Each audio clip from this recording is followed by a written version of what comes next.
Welcome to the Look Who It Is podcast, where we sit down with artists to talk music, life, and all the stories in between. Now here's your host, Dane Engel. Hi everyone, today we have Coty Whitt from Small Steps. So, you've been enjoying this summer so far? Not too bad. Been pretty busy. We had a couple months off, and now we're back into the every weekend we're somewhere. Yeah, are you on like some kind of tour or something? No, it's just we kind of we always take like the fall to really plan out our next year and try to get everyone's dates in order. And we've gotten really lucky over the last year or so of not having to book a whole lot of shows, getting asked a lot more. Yeah, nice. And So then, it's made life a lot easier. so who usually books shows? Jeremiah is our vocalist and guitarist, and he's kind of the dad of the group. Um, so as far as either setting up shows if we need one, he's the one that really deals with a lot of our social media and um, things of that. Uh, like I said, he's kind of like the dad of the group. So who founded the group then? Me and Jeremiah did actually. We both worked together. We worked at the same place, but not in the same area. But we had mutual friends, and he actually has a acoustic project right now called Funeral at Sea, and he was wanting to do more of a full band kind of thing. And then that's whenever he reached out to me about playing drums. It was actually kind of funny because I was actually going to be a fill-in drummer because I was actually going to play lead guitar, and then it was one of those things like we started writing and recording, and I was filling in on drums. And then we found John joined the band on guitar, and then another gentleman named John joined the band on bass, and so I got booted to drums and just stayed on drums. Yeah. So you got two Johns and a Jeremiah. The first, the bass player John, he was in another project as well, and actually left the band about a year ago. And we've we met Justin through playing. He was actually a drummer in Vibrolas, and they toured around quite a bit. We played with him a few times, and it was one of those things for him. He kind of liked our project and what we were working on, and the travel aspect and things like that. So felt more Yeah. comfortable playing bass and drums and a lot less stuff to carry. You feel kind of like the odd man out, not being a J name? Oh, I kind of thought that, but then my name's Cody, but like everyone calls me Cotty, so it's with a T instead of a D. So I Mm-hmm. already feel like odd man out most of my life. So Yeah, I say I you enjoy miss. it. I was like, yeah, that's Cody. I was like, but I mean, you never can be sure. It could be Oh Cotty. yeah, You don't know. right. Yeah, everyone calls me Cody. Cotty's like my nickname. And when my mom's mad, so it's Nice. So you obviously play guitar too, and drums. But like, what'd you play first? I started on guitar. I started playing guitar years ago. I always wanted to play drums and never picked them up until about 6 or 7 years ago. I've always been one of those people in our Lexington scene that is kind of resourceful. I'm really big on local music and the local scene. So whatever I can do to be beneficial to somebody, uh, playing drums, bass, guitar, anything but singing, man, I'm terrible whenever it comes to vocals. I Yeah. learned Do that you early on. like? I know you've recorded some songs and stuff like that. You ever do like any session playing for anybody else and stuff? Yeah, there'll be a couple times where I'll send like DIs for somebody or something like that, but it's never I never really keep up with the projects. I'm more of just a hey, I got you. Like I'll fill something in real quick. It's fun. I haven't done too much of that lately as this project has taken off as well as it has. It's filled up a lot of my time. But it's been really fun to see a lot of bands coming out of retirement in our area and stuff as far as what Small Steps has been able to do and kind of relive or revive the punk scene in Lexington, things like that. Yeah, So, you don't see a lot of punk rock bands anymore. right. I think we've always had that. We've always had that kind of vibe in Central Kentucky, especially with how I don't want to say anti-establishment Kentucky is, but how punk rock mindset it is here. I think it gets overlooked a lot. Everybody just wants to have a good time. Yeah, cool. Uh, so you guys are you're filled up. You're doing a lot of stuff here through the fall and like the winter and stuff. hmm we're doing our first Indiana run, Northern Indiana. We try to book stuff. One of our really good friends is Sparkle Life out of California. They're they've been around since '99. They're all great guys. But we always try to at least once a year try to do a flip where either they come out to the East Coast and tour with us for a little while, or we'll go to the West Coast and go to California and things. So it's we got a Indiana tour scheduled in October with them. Uh, and then of course we're playing like Evansville again coming up. We got I think one show in Lexington coming up, but it's not till end of September, I think. How many shows you playing in Indiana? We're playing three shows. We should be in the we're trying to book right now for the Fort Wayne area, which it's super funny because so every year I change my bass drum head um to a different decal for the year, and that's how we can kind of go back and look at pictures and know exactly when they were taken. But this year we decided to put my Sweetwater rep, Dylan, Oh yeah, on my bass drum head. And so where they're located out of Fort Wayne, Indiana, we're trying to actually meet him. He's the Sweetwater rep for the whole band now. So we actually had two drum heads made and like signed one and sent it to him, which it's on my kit or it's on my touring kit right now, so I don't have a picture of it, oh, dang it. unfortunately. But You have to send me one or something. I'll see if I can oh, cut it in. definitely, he's a great guy. He's always super sweet, but it's so funny because I've tried to like befriend him so much. Like I'll send him beams at like 2 a.m. or something. But he's a really good guy. Yeah, I know a lot of people who go up there, and yeah, they say it's huge. It's like a whole shopping mall or like its own Oh yeah, city. right. And I'm one of those like gear losers, obviously. Yeah. Right on. What all you got back there?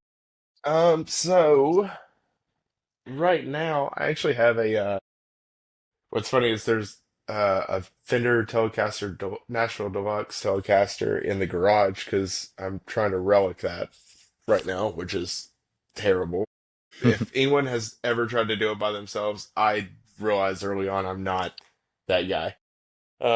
We have a Gibson Firebird, Gibson Les Paul Studio, Epiphone Les Paul Studio Custom, or Les Paul Custom, not Studio. And if anyone has ever been in pop punk, like I feel like that's such an iconic guitar. Uh, Les Paul Jr. Epiphone, and then Epiphone ES335 with Bigsby, cream there, little practice kit.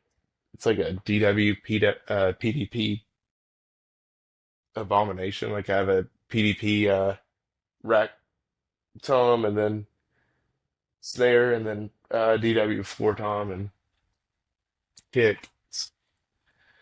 And then of course these have like the low volume cymbals. Oh, So huh. I think that's been one of my biggest problems, like transition wise, is where I play these so much throughout the week and then I play live. That's why I always play so hard You beat to the wear shit out out my of hands. Oh my them, God, yeah. It's terrible because like every rehearsal or anything, I was like my middle note is just like play them easy, just play them, be all right. And then I get excited, or I'll see like that one person losing their shit, and then it's like, all right, my hands are gonna hurt after this. Like I can buy new heads, and we'll figure it out. Nice. So, how'd you get started playing? Like family members play or anything? Like what got you into music and stuff?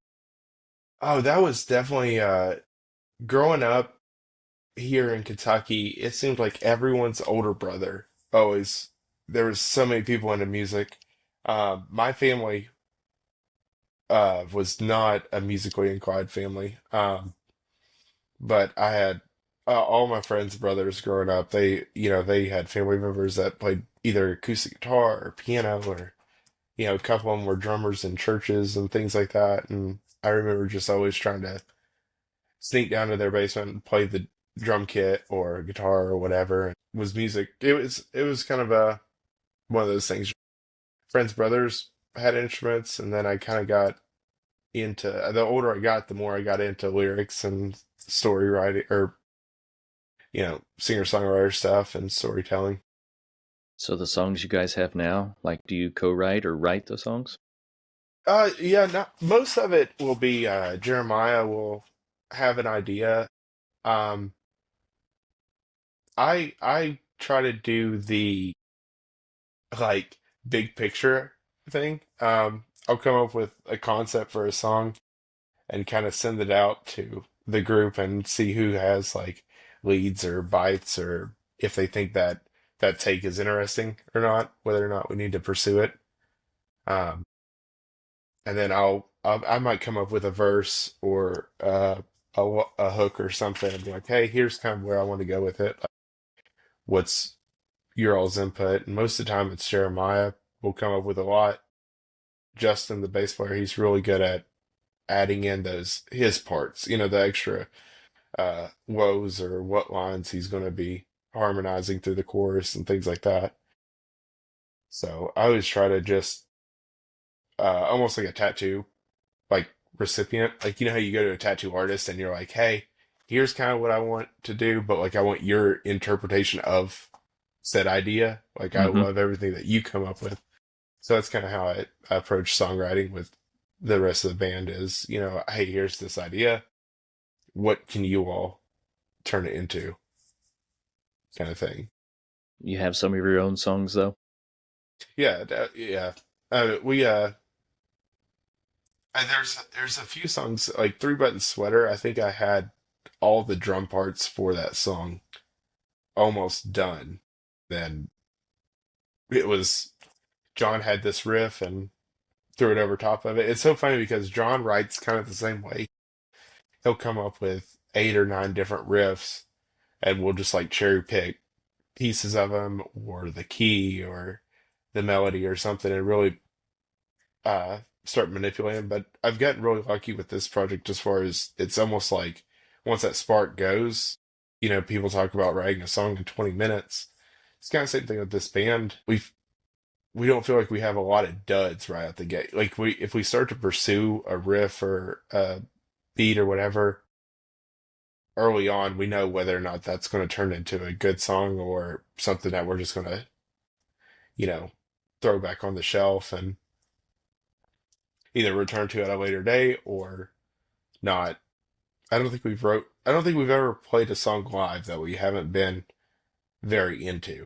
We've always been really critical and selective. We'd rather have, you know, you come to a set. I'd rather you have 12 solid songs and make you want more versus here's anything and everything that I've thought of over the last 3 months, and here's 50 songs, but you only like 10 or 12 of them. Right. Yeah. That's kind of, so you guys just dropped like a 5-song EP? Yes, we recorded that EP up in Chicago at Gravity Studios, which was a thrill for me. There were so many albums growing up that I had listened to that were recorded there. Rise Against and Motion City soundtrack and Fall Out Boy, you know, stuff 12, 13-year-old me was losing his shit over. And then to be in the same room that those tracks were tracked. It was awesome. Yeah. It's a really good time. Hard to stay focused. A little bit. It was really unnerving in the beginning too because where I played drums, we recorded drums first, and every bit of preparedness I thought I had, I practiced so much leading up to that, and thought I had everything, like could do it in my sleep, and then you try to anticipate what the building's going to look like or anything. Like as soon as I walked in there, I turned into a complete fangirl. I'm like touching stickers on the walls and stuff. Like, oh, that's so like they had Rise Against like gold records there and stuff, and I'm just like I remember buying said record from Hot Topic because it was a variant, like little things like that. So once they got, Danny was our producer for it, and whether he's like, you ready to track or anything, like here it comes. I I'd blank so hard as soon as I heard the click. It was a Yep. good time though. So Yeah, did it he was produce any like song? Did he like tell you like, oh man, I produced this song and you're like one of your favorite songs? he had worked on the Rise Against album, like Savior and stuff like that. So it was really funny for me because I remember him talking about that. He was very low on the totem pole whenever they had recorded that album. So he got to do a lot of the grunt work and mic placements and stuff like that. So uh I thought that was super interesting. Like, and I had asked him at any time, had you working on this project and then thought it would hit the level of success that it did? He's like, no, you get excited and they're your friends, but you don't know how anyone's going to take anything. You can feel so confident in it and it flop or vice versa. So many burner songs come out and fly off on the charts and TikTok loves them and Yeah, right. They'll come back in 20 years on whatever TikTok app there is then. absolutely. Yeah. So you you like other music other than like punk and Oh some yeah. emo stuff? And like what else you listen to? Absolutely. I mean, being from Kentucky, everyone's blowing up about the new Tyler Childers album. Mm-hmm. So uh, I think that's one thing that's kind of weird about us too. Even friends that aren't in the music scene here in Kentucky, it doesn't matter if you're a music person or not, but like if there's somebody from Kentucky, you're still going to listen to everything, even if you don't like country music or not, which I do personally, but like Tyler's coming out and Old 60, got to listen to those guys. But I mean, we've played with so many hardcore kids over the years, and meeting those guys. I mean, anything and everything. I think it's very. I guess it's kind of counterintuitive if you don't listen to a lot of music. If you kind of pigeonhole yourself with just one type of genre, because I mean, everything. It's like a butterfly effect for everything for me. I can come up with a beat for a pop punk song, but it was a big band Buddy Rich lick that I had heard or something. That's always what gets me really excited is whenever you do listen to more music than just your genre and you try to bridge that gap into stuff that people might not listen to. You have that hardcore beat. Seen it so many times with genre meshing, like post-hardcore and stuff like that.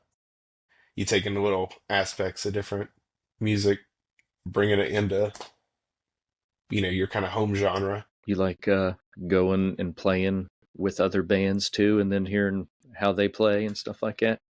Yeah, it's almost like it's like a fun get together kind of thing because it's almost like seeing the trailer for the movie. You see the trailer and you're listening to them on whatever app you're listening to them. You're like, all right, like these guys sound pretty good. But then whenever you get to live, you get to play with them live. That's whenever you're seeing the movie. This is all the hype that they did through music videos and posts and social media and stuff. Like this is their bread and butter. This should be the best moment. Um, so I like seeing that aspect, how people sometimes, very few times I'm ever disappointed seeing somebody live, but it is nice to see people in their elements, and especially bands that you've known for years, like Spark Alive. So we've gotten to play with those guys from almost like The Office, like that's the stage where it's 3 inches off the floor and Hmm. like in a little closet. But then we've also gotten to play, a large stage where we get to jump off of it and everything's cool and light. So like seeing how bands react uh in those different environments, especially whenever we don't know what we're getting into a lot of the times at bars or venues or what have you. So it's cool to see how they can manipulate a stage, something that has, no real stage and we're on the floor playing to a big production. Is there a big difference you've noticed playing east to west, like when you go out there and play here? So East Coast is, I'm biased because I'm from Kentucky, but it's one of those things, man. I feel like you got to know somebody for like a lot of people to like you, kind of thing. Like you got to have like an in because there's so many times where we've played, uh, a really small town, and it's been like the greatest fan base ever. Everyone's uh, losing their shit the whole time, and it's super cool. But then, we've played bigger places like Program in California, and the first three songs, nobody's moving. So we're like, oh shit. Like, but I mean, it varies. I think I was really apprehensive about the West Coast because like growing up, you have so many bands from the East Coast, but it's one of those things like East and West, you always hear about like rivalries and stuff like that. So I didn't know how people were going to receive us playing out there. But everyone was super cool, and it was kind of that same vibe that we get whenever you have that band from far away. Like you don't know when you're going to be able to see them again, things like that. So getting to spend that time with them and hang out with them, it was pretty cool on both sides of it. Either seeing bands from California or West Coast come to our place in Kentucky, or vice versa, us going out there and get to hang out with all those guys. It was really nice. It's pretty cool. Yeah, I have to look those guys up. I haven't heard them before. Yeah, they're pretty good. Cool guys. They took a little bit of a hiatus because life happens, but they're back in it. Like I said, we're going up with them in the fall, so we're laid back. It's really funny because two of us work in a factory, another one's a professor, and then another uh, fourth person. He's got his job. Like we all have regular jobs, like 9 to 5 stuff. So we're that we're just doing it for fun, and we've gotten really fortunate with everything. I don't think anyone really expected it to turn into what it has. When we first started, actually in this office, uh, practicing and playing and writing songs.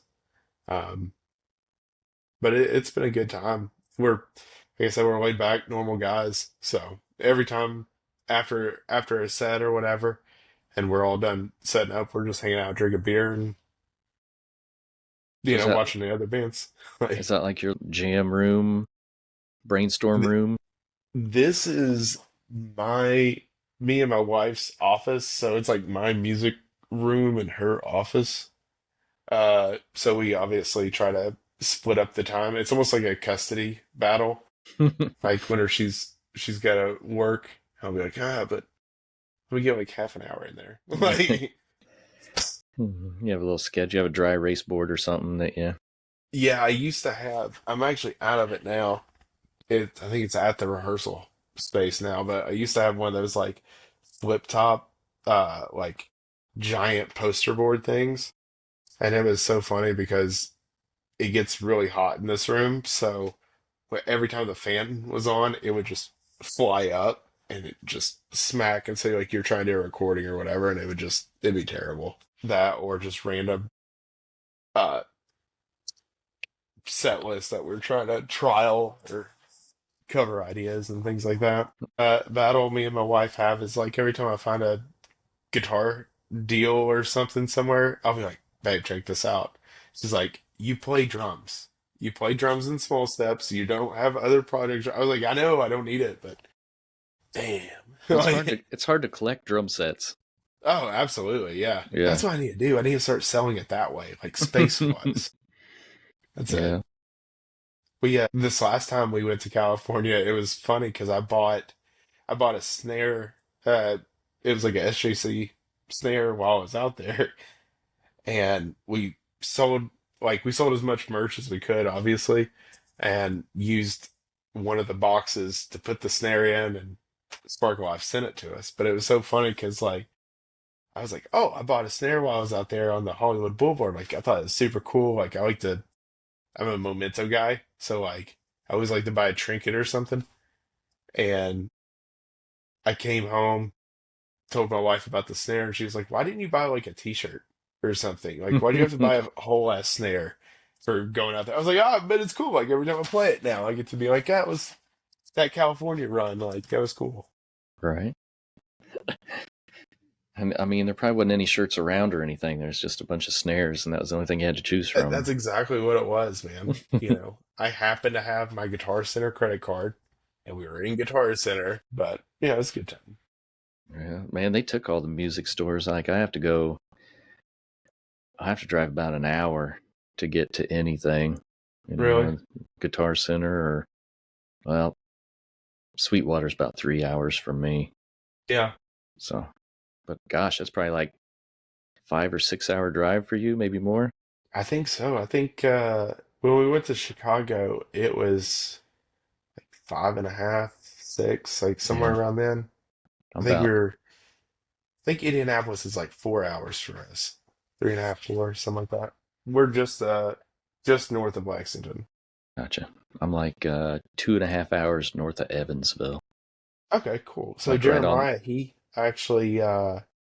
he's actually from Evansville. Uh, we played we've played through there a few times. We have a band called the Chugs that we're really good friends with. They're really good people. They really like Ham's beer. Oh yeah, yeah, Hams. Yeah, so they're always a hoot. I have a Hams shirt.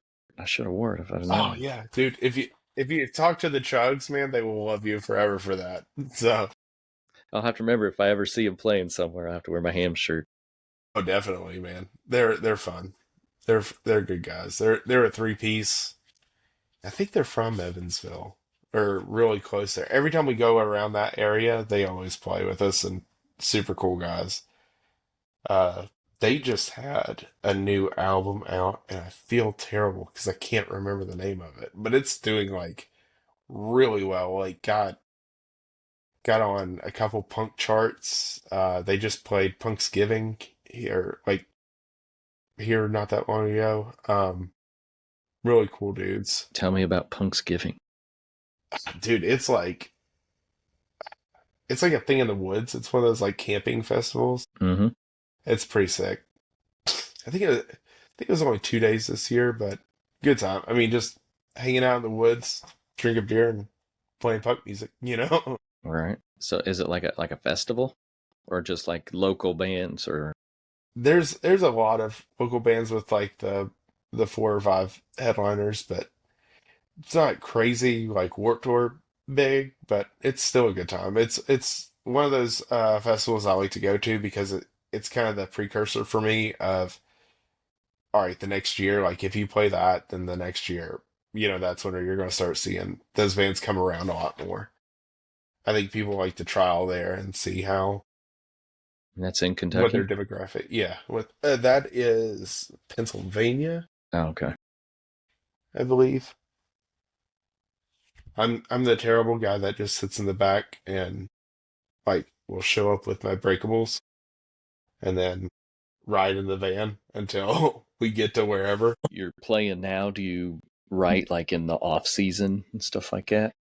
Yeah, we always try to keep writing as much as we can. We have this is the only project that I've been a part of where we write songs like this, and it's where we'll at rehearsal we go through like whatever the next set is, whatever we've like established as our set list for the next two or three shows. we'll go through that once, and then we'll always try to do, you know, hey, I had this over the week, or I've been sitting on this, and then we kind of do like a quick trial, like, okay, is that a riff or something that we want to pursue? Does it get everyone's creative juices flowing, or is it something we can see with it? Or if not, then we just kind of put it on the back burner, maybe try it in a couple weeks. But everyone kind of writes on their own, and then we use our rehearsal uh, time to kind of patch it around and throw it out, see what everyone thinks about it. And it's one of those things, like, I really like it because it doesn't force us to say, like, one of the worst things I've ever done writing is to set aside a specific amount of time and try to force myself to write. I don't think anyone else in this project is. Uh, I think everyone's on the same page with that. If we try to force ourselves to come up with stuff, that's whenever everything kind of gets choppy and loose and stuff like that. But uh, just kind of as it comes to you, I feel like we have a lot better success with uh, songs like that, trying to write in that regard. Do you record your rehearsals? We do.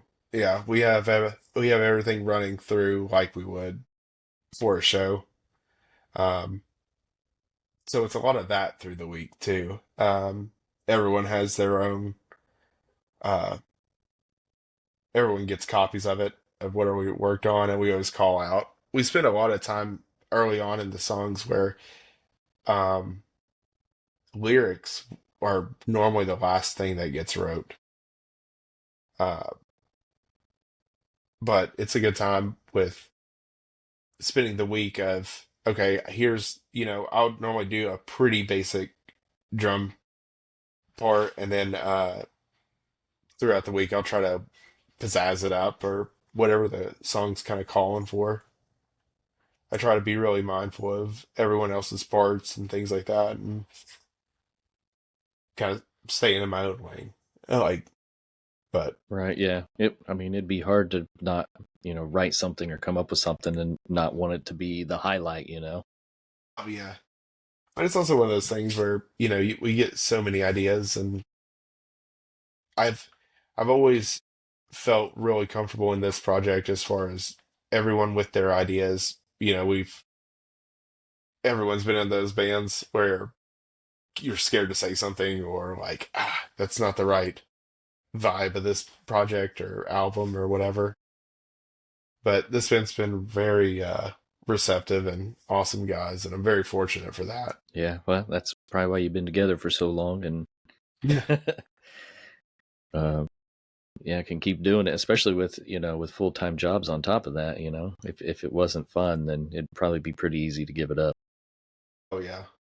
Yeah, no, we've gotten anytime it feels like work, I feel like that's whenever we're like, okay, maybe let's slow it down for a little bit. Like, maybe we're going too hard too quick. Try to take a couple weeks off, recalibrate everything. Nobody's But ever talked about being like, man, we should do this full time. I think so. I would love to, but I mean, at the same time, it's so scary too, man. I mean, I think COVID really scared a lot of us. Just realizing how quickly everything could get shut down. Not saying I wouldn't love to pursue this full time, but at the same time, you have that in the back of your mind. Like, what would I do if the only thing I had was streaming services? Right. Physical media is a very important part. It's like you can't find CDs in stores hardly anymore. You can find vinyl, which is crazy. They have a huge vinyl selection, but it's impossible to find a CD. Right.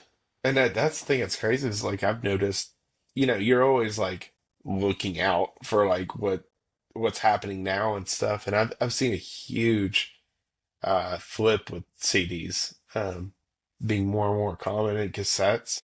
Like, so many people talk about loving that as a medium or as a merch item just because size, they might not even listen to the CD or play the cassette, but they still like having a trinket from the show.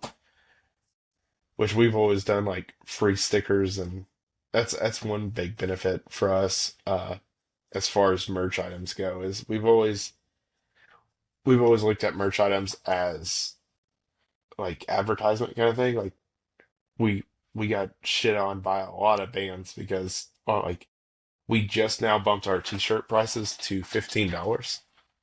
Like they were $10 for years, and then we switched to comfort colors, so we had to put them at 15. But like other bands would shit on us and be like, "Why are you selling your stuff so cheap?" And all of a sudden, it's like we don't really care about making money off of it. We just want like that kid that has $20 that got to go to a show. Like, we don't want to burn all their money. Like, just give us what we got in a t-shirt, and spend the other money on another band or whatever, or Right.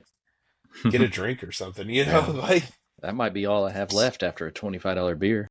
not right. I mean, is what it is, but we don't we never looked at playing places to sell stuff. It's more of just like we want to just have a good time and play, and people hear our music and hopefully like it, you know? If you don't like it, then I don't want you to hang out and have a bad time. Like go where you have a good time, man. Like Right. If they have them, I try to buy Huggies or koozies. yeah. Yeah. Oh, I'm a big koozie guy. Love the koozies. I've been on Yeah. a concert kick for the last, year and a half, and I've just been going to like anything and everything I can find that's kind of close, Mm-hmm. I don't know, are you a big metal guy? Yeah. Okay, so I went to Peoria Hell yeah. and seen Frozen Soul and Kubla Khan TX and Kill Switch. Dude, how was that? It was a good show. Yeah. Fit for a King too. They were there. Oh, that's cool. Yeah. So I went and seen Disturbed this year, and so I'm getting ready to go see Chevelle next week. Yes. That'd be cool. Where are they playing at? In Indy. Indy. Mm-hmm. Oh yeah. So I went to the Grand Ole Opry this year. Oh. Yeah. So, which is different for me. It's not. My wife's a big country music fan, so. See, that's one of those places, man. Even if you're not a country guy, it's still like the respect of it. Like. Yeah. Mount Joy played actually. Oh, that's cool. Yeah. So that was good. It's such a beautiful place. I'd like to play there one day, which I Yeah. don't see pop punk. I mean, I feel like they've really broadened who they have there. Yeah, the last few years, I think they've really stepped out of their just one genre country stuff, but Nashville's a whole thing in itself. But like, yeah, I'd love to play there, or at least step on that stage. I think that'd be really cool. Being a country music fan for so long, it's kind of hard not to. Right. Yeah, I took my son at the beginning of the month, and we went and seen Weird Al Yankovic. Oh, cool. And that was Did he a love great that? show. Great show. It's probably my favorite concert all year so far. That's awesome. Dude, and hats off to him, man, for what are we at? Like 50 years of doing this? Yeah, Like, probably. I Get mean, close. yeah, good on him. So, and I mean, it was 90 degrees and no wind, and he came out in that fat suit Oh, for God. fat, and I'm like, he's gonna pass out. But he went through the Yeah. whole show. I mean, his hair was sopping wet, and he was in a ponytail by the end. But man, he didn't miss a beat the whole time. I mean, hats off to him. That's cool, though. I can't imagine be doing that long and then still doing songs that are like, oh, this girl broke my heart in high school. Like, Right? Yeah, 40 whenever years ago, 45 Yeah. years ago, this girl broke my heart. Yeah, Yeah. and he played his songs from the very beginning to even some of his new ones, are like 10 years old, Mhm. and That's awesome. it was good. And I mean, he had a set change and costume change almost like every 2 or 3 songs. Yeah, Yeah. that's rad. So that was quite the production.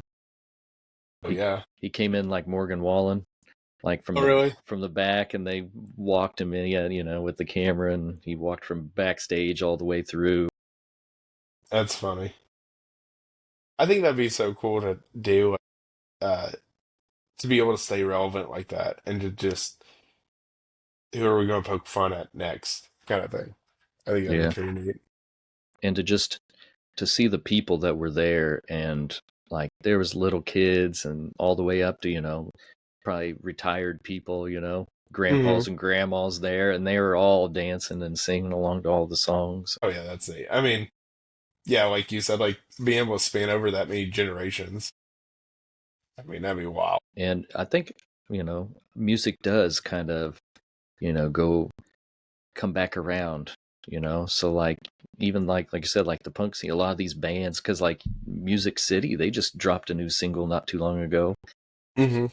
and a lot of these, yeah, Chevelle, they probably haven't had anything in a few years, and all these bands are coming back out and going on tour and dropping new albums. And Oh yeah, it's wild. I mean, Warped Tour coming back, which I still haven't got to go, but I did as a kid. So like that'd be wild. I don't know how I could do that at like 33 years old now. right. It's just way hotter. Like probably drink way less Monster Energy drinks and way more water.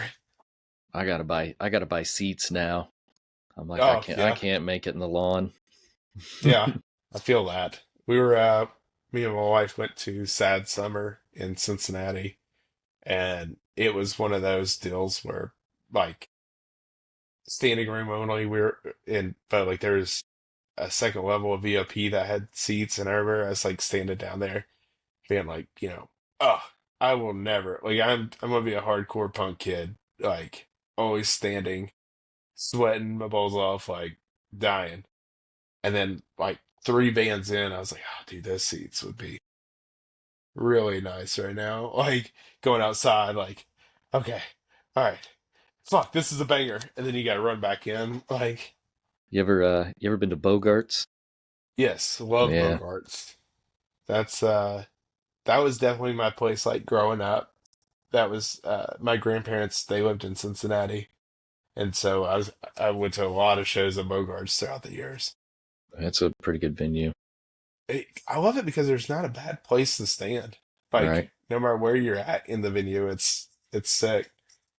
It's kind of uh like not real wide, but it's really long.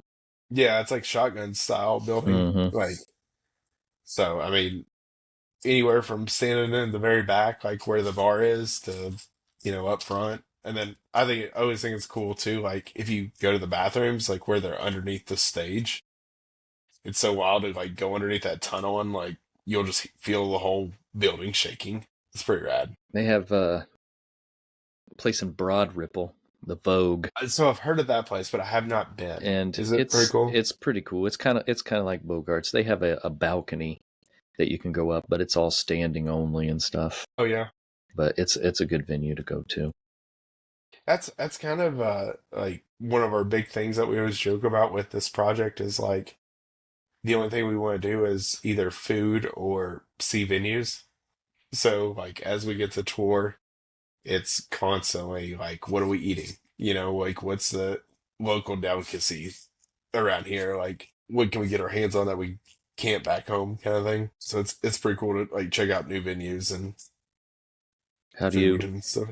how do you book your like hotels and stuff like that? You do hotels or Airbnbs or something, or It kind of varies. I prefer Airbnbs, but it's kind of hard to beat a hotel that's like 2 blocks from the venue. If we can get close to it, I'm all for that because I'm definitely going to try to find like a hot dog stand or a pizza joint like on the way home.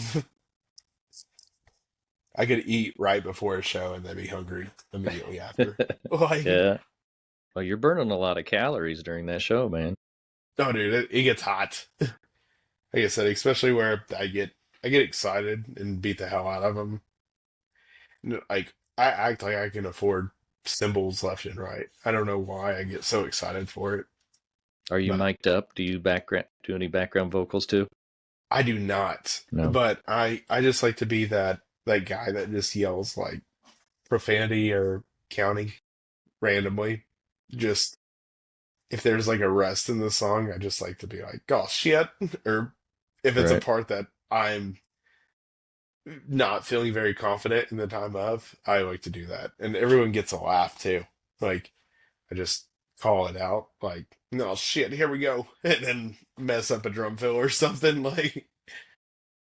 You ever see the guy that has like the soundboard and he'll like throw some weird shit like in a little pause or something? Oh yeah, dude. I love his stuff. I've wanted to do stuff like that, but at the same time it's like, oh man, like if I was doing something more like residency, I think that'd be a really fun job to do. Being able to play every night like on Broadway or something, you get to throw in those little like sound clips and stuff. Yeah, the last guy I just interviewed, he plays Broadway. Yeah. And yeah, I got to get the rest of that stuff up and get the full thing out, but man, it sounds insane. Like the stuff he was telling me, it is a full-time job, Oh and yeah. and it still sounds like a lot of work. So There's the couple people I know that do it, like I think that's been one of the biggest hangups is, the amount of hats you have to wear to be successful down there. It's definitely not for the faint of heart. and he said he wouldn't trade it for the world though. Right. Yeah, so he's full-time though. He's full-time musician, stuff like that, and that's everything he does. So Living the dream, man. yeah, yeah. Sometimes I don't know. Sometimes Yeah. so I've talked to people too that are like, I wouldn't, no way I would do this full time. Yeah.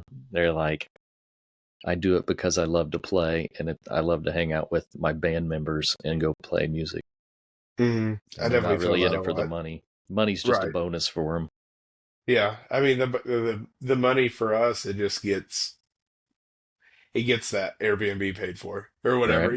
Like we're not making money off of it, and if we do make money, it goes right back into whatever we're pursuing, whether that's a music video or recording or something. I will say that about this project that I've really liked is none of us went into it with the intention of, hey, this is going to be our moneymaker and we're going to quit our regular jobs and stuff like that. It was all like, hey, let's see what fun we can have with this. And they, I think I can speak for all of us when I say like it took off a lot quicker than what I thought would happen. We were within a year we were nominated for the Lexington Music Awards Punk Band of the Year and Album of the Year, which I had no idea on Album of the Year. I thought our album was great and I loved it, but I didn't think Kentucky as a whole, whenever you have four four artists that are nominated for the whole state, and then our album that we wrote three songs in this little office in. Like Right. That's where the best stuff comes from. it's wild. And I mean, like all these songs, like all this stuff, it's like your kids. I mean, I don't have kids, so I can't officially speak for everyone, but like it's the closest thing I have to a child. So like I would, oh yeah, like it's great. Like here's all these little intricacies and parts that here's why, what my thought process on it and stuff. But then at the same time, you can play it for 100 people and maybe you know half the people will like what you put into it, other half doesn't. Is what it is. But like if you have that one person that likes it and connects with it, that's where you're like, okay, I feel fulfilled. I got my dopamine rush and now Yeah. it feels good. Like, And then you have, I mean, all this streaming media and stuff now. So I mean, it's so much bigger. Like where, if you just played local and didn't have anything on there, yeah, you might touch one or two. But if you touched 1%, but of the world, I mean, that's millions of people. oh yeah, it's wild. It's really different too because in having that kind of medium, like there was one time, it wasn't too long ago, but we were like starting to really take into consideration our demographics, and we were really popular in Australia for some reason. And it's so funny because I like bands from Australia, like the Chats or the this kind of punk band that I'm absolutely loving right now. So it was so odd to like think of them and kind of be like, okay, that's what's, topping charts in Australia right now. I don't think our music is similar to that at all, but like in seeing that demographic of, I think it was like 7 of our top 9 cities were in Australia. I was like, I don't know who found it down there, but I'm glad they did. Like, Well, that's where your live album can come from. oh, dude, it'd be sick. We've talked about going to Italy, but uh, Australia that'd be wild for me. They're I really like to hike and camp and stuff, so a whole nother continent like that'd be really interesting to try. So like when you go to the West Coast and stuff like that, you just take vacation from work and go out there. Hmm. Yeah, we try to plan it out, and that's probably the hardest thing about being in a band with a full-time job, with everyone having full-time jobs. It's just schedule, but I think everyone's very same page kind of thing. This band is as much of a responsibility for everyone, so we've gotten really fortunate in that regard as far as being able to take time off and set And up some of the these other like guys probably mini have runs. kids and stuff too. Yeah. So we try to, depending on what the show is, we've gotten really lucky with it. A few like all ages venues or festivals and stuff like that where they can bring their kids, but everyone's kind of older now. So like even the kids, they're almost to where they're at the venue age. All right, man. Well, dude, I appreciate this. It's been great. No, I appreciate your time, man. Thanks. All right, man.